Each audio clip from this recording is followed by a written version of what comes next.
Okay guys, here we are in my Subaru Liberty, known as Legacy in the United States. If you're watching this, you've probably seen the introduction, well, the headline of the video, which means you know I am attempting to fix the supposed feature, which is to me an issue, with the auto start stop.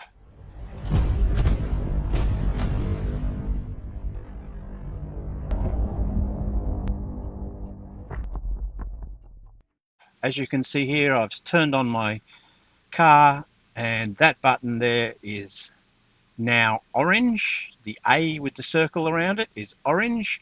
That means I have depressed this button here to turn off this feature here. If I press it again, that has now disappeared. So it's active. And the problem with this is that you have to do it every time you get in the car. You have to do it every time you turn off the car and turn on the car. And millions of people, I think the majority of people, dislike it. If they want it, they want to be able to use it by pressing the button. But if you get in your car and drive your car, you should be able to drive your car without it turning on. That is, so the companies can claim they've got lower emissions, and you have to physically go down here and turn that off, and then you're making the choice to raise your emissions. We won't go into that debate. I'm here to say I'm going to try a device to try and eliminate that. I don't know whether this will work on vehicles other than Subarus. It probably does, but you would have to do a search for your specific vehicle. Now up here I have a device which I bought off AliExpress. I'll get rid of the bag. Now this is just a replacement button, just like the button that's down there in the corner. See, this one here has an A with an arrow around it and an off. This one here has an A with an arrow around it and an off, but it's also got this little spot down in the corner. That's an LED. I haven't done this yet, so I don't know if it's going to work. It's only just arrived and I'm fitting it. But this is supposed to eliminate the issue with it automatically being active. I bought this on AliExpress. We'll see if it works, and hopefully I can put you in the direction of the website. If it does work, I'll put a link in the bottom of the description of the video showing where I got mine, and you can attempt to find one for your vehicle. This is for a Subaru Forester Legacy XV, I believe, Outback, from around about 2017 right up to around about 2024. So you'd get the one that suits your vehicle. Righto, this should be relatively easy. We'll see if it is. You start by coming down here to your fuse box holder just above the bonnet, or hood for Americans, release. Just pull that down and then just wiggle that off. Okay, so be careful when you're doing this job. These little clips here easily come out of there and can be lost very, very easy. Believe me, I've lost one.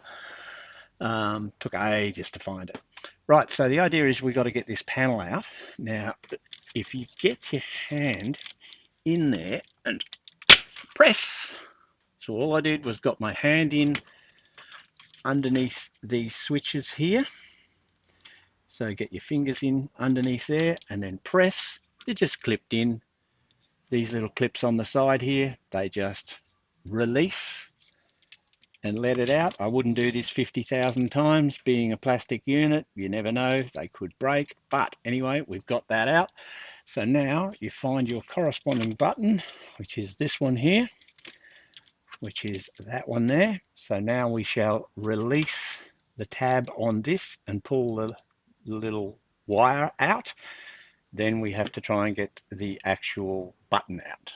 Okay, I'm holding the camera in my hand while trying to do this, so I have to sort of get things set up first. But as you can see here, I'll point with me screwdriver. As you can see right here, all you do is you depress this little tab here, which is tucked in behind there. So I just got a little screwdriver like this. If I turn it here, you can see that this one here, the little button is tucked in behind there. All you do is you get your little screwdriver in there, depress the tab enough to force that out, and then that just comes straight out like that. So that part is out. We'll get that out of the way. Now there is a tab, top, bottom and side on these. Oh, this is difficult. The whole bloody thing wants to twist sideways so you can't see it. Here we go. Okay, there's a tab here, and on the other side at the back down there. So in there, there's another tab, and there's two on the sides. And if you look at your little device here, you can see them. That's a little clip. So is that, that, and that. So what you have to do is try and gently peel back this plastic unit here. One-handed, not going to be real good. See how that just, if I get that in there, I can just pull it back a little bit like that. That allows you to be able to potentially pull that out of there. Now, I'm never going to be able to do this one-handed, so I'm going to put the camera down. So you're peeling that back and pulling it up, and then you go the other side, peel that back and pull it back up, and we will try to get down inside there and do the same on those down in here and get all four of these little tabs on the side here. It's not these ones on the corner, it's these little ones on the side here, that little tiny one you can see in the middle. Okay, so a bit of fiddling, bit of wiggling, and as you can see here, I pulled this little fawn colored tab. I didn't pull, I got the little screwdriver in behind it and lifted it a little bit, at the same time pushing with my thumb on this end, which clipped that one out. Then I came around the back and did the same thing on that side and pushed it forward and wiggled it, and the entire thing has now come loose and will just come out. So there we have the old unit. I'm hoping that, yes, that looks the same to me. We shall compare the two devices. There we go. There are the two plugs. They look the same to me. Aha, there's an extra couple of pins. You see this one here? Let's have a look at them individually. This one here, I can see 1, 2, 3, 4, 5, 6 pins. So there's 1, 2, 3 on this corner, and then there's 4, 5, 6 on the other corner. Yes, there's a lot of pins on there, so there's plenty of pins to receive the extra pins. Now this one has got 1, 2, 3, 4, 5, 6, 7, 8. There you go. I think I've got it in the light so you can see it. Okay, just proof that this went in very easily. Now I see that that clip there is not, aha, there we go. See how I pushed that in there and that clicked? So now that's flush up against there. Other side does look like it's out a little bit. So I've now got this one in, and all I did here was brought the screwdriver in on that angle, put it into that gap on the top of there, and then my thumb on the back of here. So whilst pressing that way, so pushing the screwdriver in and pushing my thumb on the back of here to tilt it, that has now clipped in top, bottom, so that little plastic bit is now flush up against the black. This plastic bit is flush up against the back. That is nice and solid in there, and hopefully will function well. We'll hang on to this just in case. Put that one down in the console there, and then we'll slot this back in, so hopefully you will be able to see me doing that. It should only take,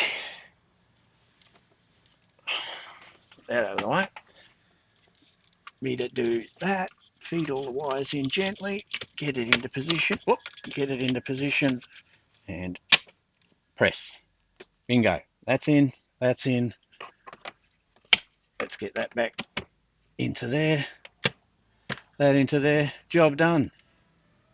Jump in my car, unlock it,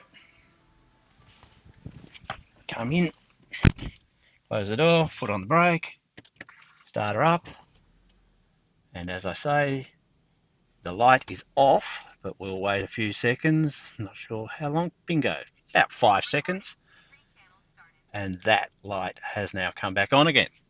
So automatically turns off the auto start stop. If you want to use it in traffic somewhere, you do that, bingo, the light goes out.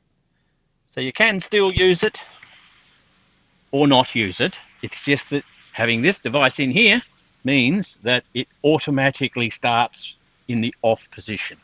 So now, a test, I've got it turned on, the auto start function is turned on because the light is not there, and we'll try it this way. We'll try to see what happens this time. I'll turn the car off, get out, close the car, lock the car, give it a second or two so it knows we're actually away from the car, unlock it, jump in, nothing's going on, foot on the brake, turn it on, 1, 2, 3, 4, 5, 6, bang, 6 seconds, and it automatically turned the auto start stop function off. Perfect. No matter what you do, whether you've turned it on or turned it off manually yourself, and you're driving around and then you pull up, whether it's on or off, when you shut the car off and jump out, lock it up, go away, come back, next time you start it up, that A will come on, indicating that the auto start stop function has been disabled. And if you want it, you can turn it on. Righto. Well, I hope that helps somebody. It certainly helped me. Yeah, definitely helped me. I hate it, and I hate having to turn it on, well, turn it off, press the button to turn it off all the time, every time I get in and out of the car. I'll definitely get a link to the product. Like I say, this one is only relevant for my model car. I don't even know if they're available for anything other than Subarus, but I would definitely look into it. I'll put all of the details of it and where I got it in the description, and you can do your own research to see if you can find one for your car. Oh, by the way, it cost me $61 Australian, and about $5 postage or something. Now, $61 Australian, you're probably talking $35 American, or maybe $40 American for the same as in Australian dollars at the moment, given our dollar is so crap at the moment. So yeah, one American dollar is like 64 US Australian cents. So you'll pay less than I did in America, but I think for 60 odd dollars Australian, 40-ish dollars plus postage for America, and the ease of putting it in. I've seen other products where you have to pull your shitloads of stuff apart and patch in wires and cable tie things up and everything. I think this is a far better option. Hopefully it'll continue to work over time. If it breaks down or starts to not function properly, I'll come back to this video and I'll put that in the description, or I might even make another video of what is going wrong with it. In the meantime, I'm happy it works. It was $60 well spent, and I'm very pleased. Okay, thanks for watching. If you liked the video, hit that thumbs up button and consider subscribing, and I'll catch you on the next video. Cheers.